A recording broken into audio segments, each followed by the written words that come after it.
Made in China.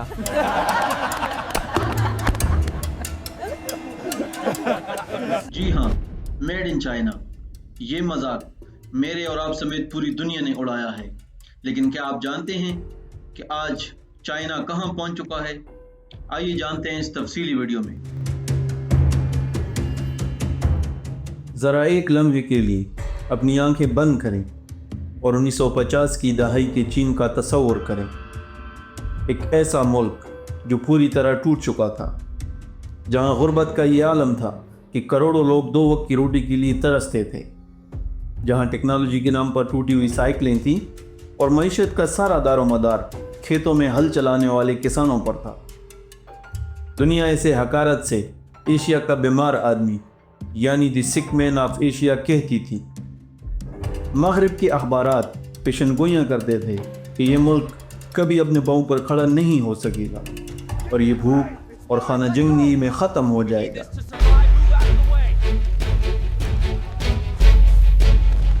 لیکن پھر وقت کا پہیہ گھوما۔ آج جب آپ آنکھیں کھولتے ہیں تو آپ کو وہی چین دنیا کا نقشہ بدلتا ہوا دکھائی دیتا ہے۔ شنگھائی کی آسمان کو چھوتی عمارتیں، بیجنگ کی سڑکوں پر خاموشی سے تیرتی ہوئی الیکٹرک گاڑیاں، فیکٹریوں میں انسانوں کی جگہ کام کرتے جدید ترین روبوٹس اور خلا میں تیرتا ہوا ان کا اپنا خلائی اسٹیشن۔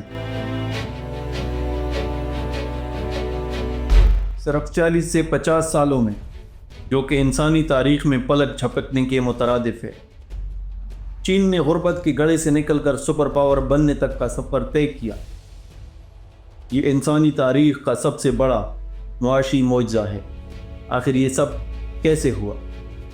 ایک ایسی قوم جو افیون کے نشے میں دھت تھی،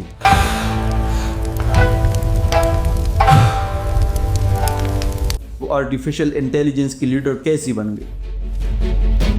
چین کے پاس ایسی کون سی جادو کی چھڑی تھی جس نے دنیا کے بڑے بڑے معیشت دانوں کو حیران کر دیا؟ آج کی اس تفصیلی دستاویزاتی ویڈیو میں ہم چین کی کامیابی کے ہر اس راز سے پردہ اٹھائیں گے جو عام طور پر چھپا رہتا ہے۔ ہم جانیں گے کہ کس طرح انہوں نے اپنی کمزوریوں کو اپنی سب سے بڑی طاقت بنایا۔ کہانی کی شروعات ہوتی ہے 1978 کے اس تاریخی موڑ سے، جب چین کی تقدیر کا فیصلہ ہونے والا تھا۔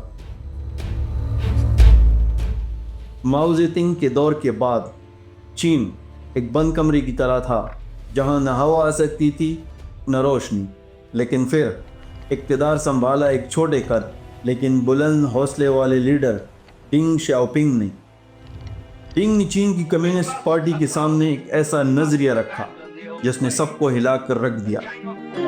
انہوں نے اپنا مشہور تاریخی جملہ کہا، اس سے کوئی فرق نہیں پڑتا کہ بلی کالی ہے یا سفید، جب تک وہ چوہے پکڑتی ہے وہ ایک اچھی بلی ہے۔ یہ صرف ایک جملہ نہیں تھا، یہ چین کا نیا آئین تھا۔ اس کا مطلب تھا کہ چاہے نظام سوشلزم کا ہو یا کیپٹلزم کا، اگر اس سے پیٹ بھرتا ہے اور ملک ترقی کرتا ہے تو وہی نظام بہترین ہے۔ ڈنگ نے فیصلہ کیا کہ چین اب دنیا سے کٹ کر نہیں رہے گا۔ انہوں نے اوپن ڈور پالیسی کا اعلان کیا، لیکن یہ دروازہ یکدم نہیں کھولا گیا، بلکہ انہوں نے ایک تجربہ کیا۔ انہوں نے چین کی جنوبی ساحل پر مچھیروں کے ایک چھوٹے سے گاؤں جس کا نام شینجین تھا کو منتخب کیا۔ وہاں انہوں نے دنیا کی بڑی بڑی کمپنیوں کو دعوت دی کہ آؤ یہاں فیکٹریاں لگاؤ، ہم تمہیں سستی زمینیں دیں گے، ٹیکس میں چھوٹ دیں گے، اور سب سے بڑھ کر ہم تمہیں دنیا کی سب سے سستی اور محنتی لیبر دیں گے۔ دنیا بھر کی کمپنیاں لالچ میں آ گئیں۔ نائکی، ایڈیڈاس اور الیکٹرانکس بنانے والی جاپانی اور امریکی کمپنیاں چین بھاگی۔ شینجین جو 1980 میں صرف چند ہزار لوگوں کا گاؤں تھا، دیکھتے ہی دیکھتے دنیا کا ہارڈ ویئر کیپٹل بن گیا۔ یہ تجربہ اتنا کامیاب رہا کہ چین نے اسے پورے ملک میں پھیلا دیا۔ لیکن یہاں ایک بہت بڑا راز ہے جسے دنیا دیر سے سمجھی۔ چین صرف ٹی شرٹس اور کھلونے بنا کر خوش نہیں تھا۔ چین کا اصل منصوبہ کچھ اور تھا۔ جب مغربی کمپنیاں چین آئیں تو چینی حکومت نے ایک شرط رکھی جسے ٹیکنالوجی ٹرانسفر کہا جاتا ہے۔ انہوں نے کہا، آپ ہماری مارکیٹ میں مال بیچیں لیکن آپ کو ہمارے مقامی پارٹنرز کے ساتھ اپنی ٹیکنالوجی شیئر کرنی ہوگی۔ یہ چین کی ماسٹر اسٹریٹجی تھی۔ مغرب سمجھ رہا تھا کہ چین صرف ایک سستا مزدور ہے، جبکہ چین دراصل شاگرد بن کر ان سے سیکھ رہا تھا۔ چینی انجینئرز نے دیکھا کہ گاڑیاں کیسے بنتی ہیں، مائکرو چپس کیسے ڈیزائن ہوتے ہیں اور مشینیں کیسے کام کرتی ہیں۔ انہوں نے پہلے نقل کی، جسے دنیا نے تنقید کا نشانہ بنایا۔ ہر طرف میڈ ان چائنا کا مذاق اڑایا گیا کہ یہ مال چلتا نہیں Look at ہے۔ it, absolutely dreadful. Made in China, more like made in a hurry. What an embarrassment. لیکن چین خاموش رہا۔ وہ جانتے تھے کہ معیار وقت کے ساتھ آئے گا، پہلے ہنر سیکھنا ضروری ہے۔ انہوں نے ریورس انجینئرنگ کا طریقہ اپنایا۔ وہ ایک مشین کو کھولتے، اس کا ایک ایک پرزہ سمجھتے اور پھر ویسی ہی مشین خود بناتے۔ آہستہ آہستہ انہوں نے نقل کرنا چھوڑا اور اس نقل کو اصل سے بہتر بنانا شروع کر دیا۔ اور پھر 2000 کی دہائی کا آغاز ہوا، جب چین نے دنیا کو دکھایا کہ وہ کیا بن چکا ہے۔ چین کی ترقی کا دوسرا بڑا ستون اس کا انفراسٹرکچر یعنی تعمیراتی ڈھانچہ ہے۔ آپ نے اکثر سنا ہوگا کہ چین میں عمارتیں راتوں رات کھڑی ہو جاتی ہیں۔ یہ مبالغہ آرائی نہیں ہے۔ 2011 سے لے کر 2013 کے درمیان صرف 3 سالوں میں چین نے اتنا سیمنٹ استعمال کیا جتنا امریکہ نے پوری 20% یعنی 100 سال میں نہیں کیا تھا۔ تو آپ ذرا اس حجم کا تصور کریں۔ انہوں نے دنیا کا سب سے بڑا high speed railway network بچھایا۔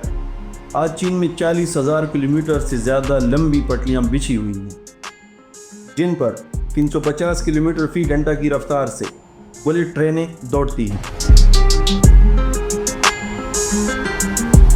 یہ فاصلے سمٹ گئے۔ جو کسان پہلے اپنا سامان شہر لانے میں 2 دن لگاتا تھا، اب وہ 2 گھنٹوں میں پہنچ جاتا ہے۔ چین کا ماننا تھا اگر آپ امیر ہونا چاہتے ہیں تو پہلے سڑک بنائیں۔ انہوں نے پہاڑوں کے سینے چیر کر سرنگیں بنائیں اور سمندر کے اوپر میلوں لمبے پل کھڑے کیے۔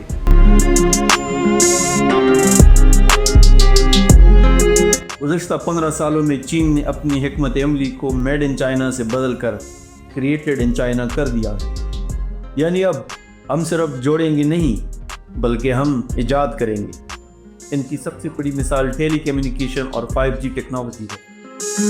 جب دنیا 3G اور 4G میں پھنسی ہوئی تھی، چین کی کمپنی ہواوے نے خاموشی سے 5G پر اربوں ڈالر کی ریسرچ شروع کر، جس کا نتیجہ یہ نکلا کہ جب دنیا کو 5G کی ضرورت پڑی تو سب سے بہترین اور سستی ٹیکنالوجی صرف چین کے پاس تھی۔ امریکہ نے پابندیاں لگائیں، رکاوٹیں کھڑی کی، لیکن چین کی ٹیکنالوجی اتنی مضبوط ہو چکی تھی کہ اسے روکنا ناممکن ہو گیا۔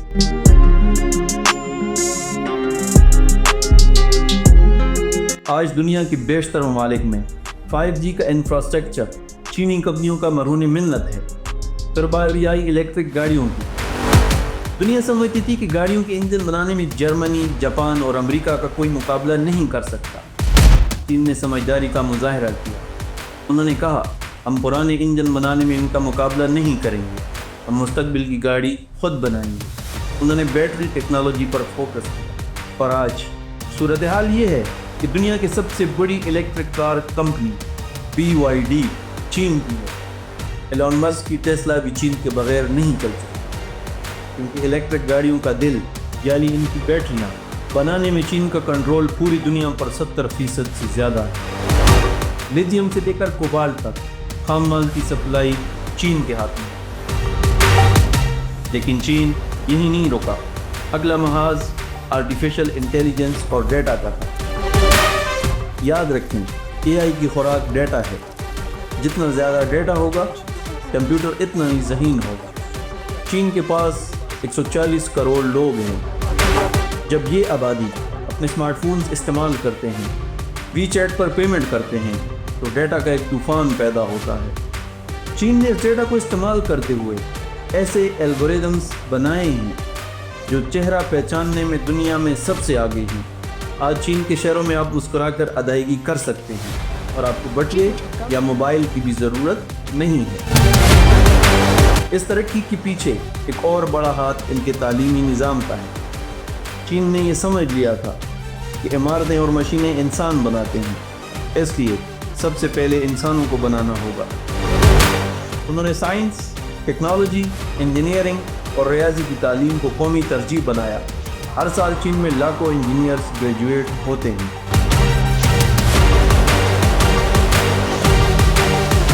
اس کے علاوہ چین نے 1000 ٹیلنٹس پلان شروع کیا۔ اس کے تحت انہوں نے اپنے ان چینی سائنسدانوں کو واپس بلایا جو امریکہ اور یورپ میں بڑی بڑی یونیورسٹیوں اور لیبز میں کام کر رہے تھے۔ چین نے انہیں منہ مانگی تنخواہیں اور ریسرچ کی سہولیات دیں اور کہا اپنے ملک کے لیے ایجادات کرو۔ اور یہی وجہ ہے کہ آج کوانٹم کمپیوٹنگ ہو یا بایو ٹیکنالوجی، چین کی تحقیقی مقالے یعنی ریسرچ پیپرز امریکہ سے زیادہ شائع ہو رہے ہیں۔ اس کے ساتھ ساتھ خلائی دوڑ کو ہی دیکھ لیں۔ ایک وقت تھا جب امریکہ نے چین کو انٹرنیشنل اسپیس اسٹیشن کا حصہ بنانے سے انکار کر دیا تھا۔ چین نے اس بے عزتی کا بدلہ شور مچا کر نہیں بلکہ کام کر کے لیا۔ انہوں نے کہا ٹھیک ہے ہم اپنا بنا لیں گے، اور آج خلا میں چین کا اپنا تیانگونگ اسپیس اسٹیشن موجود ہے۔ چین چاند کے اس حصے پر اترنے والا دنیا کا پہلا ملک بن گیا ہے جس کو ڈارک سائیڈ آف مون کہتے ہیں، جہاں آج تک امریکہ بھی نہیں جا سکا۔ یہ صرف ٹیکنالوجی کی جیت نہیں تھی، یہ اس قوم کے عزم کی جیت تھی۔